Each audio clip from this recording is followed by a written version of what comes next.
చేతిలో సామాజిక అస్త్రం నెంబర్ వన్.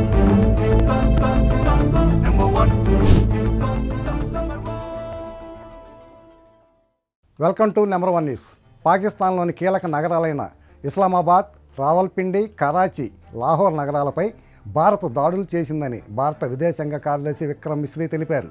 గురువారం సాయంత్రం ఢిల్లీలో భారత రక్షణ శాఖ, విదేశాంగ శాఖ సంయుక్తంగా విలేకరుల సమావేశం నిర్వహించారు. పాకిస్తాన్ భారత్లోని 15 నగరాలను లక్ష్యంగా చేసుకొని దాడులకు తెగబడిందని మిశ్రీ చెప్పారు. లాహోర్లోని పాక్ డిఫెన్స్ వ్యవస్థను నాశనం చేశామని, అలాగే పాక్ మిలిటరీ హెడ్ క్వార్టర్స్ను కూడా నాశనం చేశామన్నారు. సాధారణ పౌరులను భారత్ టార్గెట్ చేయలేదని మిశ్రీ అన్నారు. భారత్లో జరిగిన అనేక ఉగ్ర దాడుల్లో పాక్ ప్రమేయం ఉన్నట్లుగా ఎన్నోసార్లు రుజువైందని తెలిపారు. భారత్ ఆపరేషన్ సింధూర్ 2.0తో అదరగొడుతుంది. మంగళవారం అర్ధరాత్రి పాక్లోని ఉగ్ర స్థావరాలపై దాడులు చేసిన అనంతరం పాక్ సరిహద్దుల వెంట కాల్పులు మొదలుపెట్టింది. భారత్ కేవలం ఉగ్ర స్థావరాలపై మాత్రమే దాడి చేయగా, పాకిస్తాన్ మాత్రం అమాయక పౌరులపై దాడులు చేసింది. ఎల్ఓసి వెంట ఉన్న నివాసాలపై పాక్ కాల్పులకు దిగగా 30 మంది సామాన్య భారత పౌరులు మరణించారు.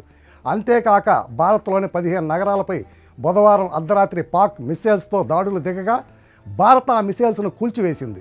భారత్లోని అవంతిపుర, శ్రీనగర్, కపుర్తలా, చండీగఢ్, జమ్మూ, పఠాన్కోట్, అమృత్సర్, జలంధర్, లుధియానా, అదంపూర్, బఠిండా, నాల్, పటోడి, ఉత్తర లాయి, భుజ్ ప్రాంతాలపై పాక్ క్షిపణి దాడులు చేసింది.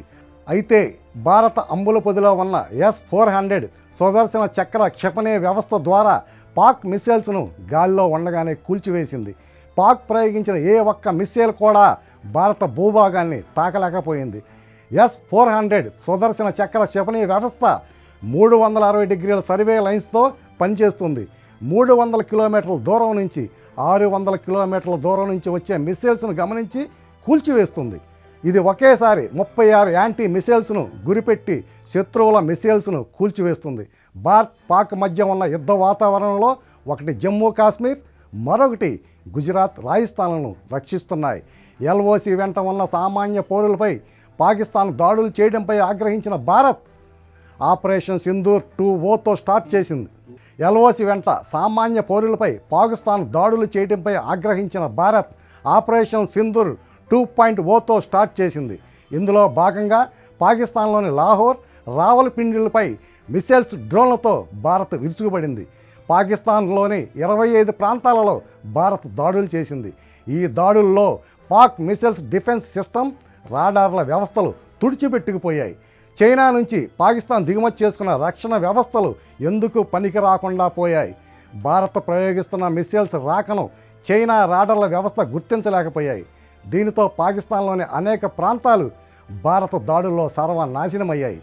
క్షిపణులు ప్రయోగించే బ్యాటరీల వ్యవస్థను భారత్ నాశనం చేయడంతో పాకిస్తాన్ క్షిపణులను ప్రయోగించలేని స్థితికి చేరింది.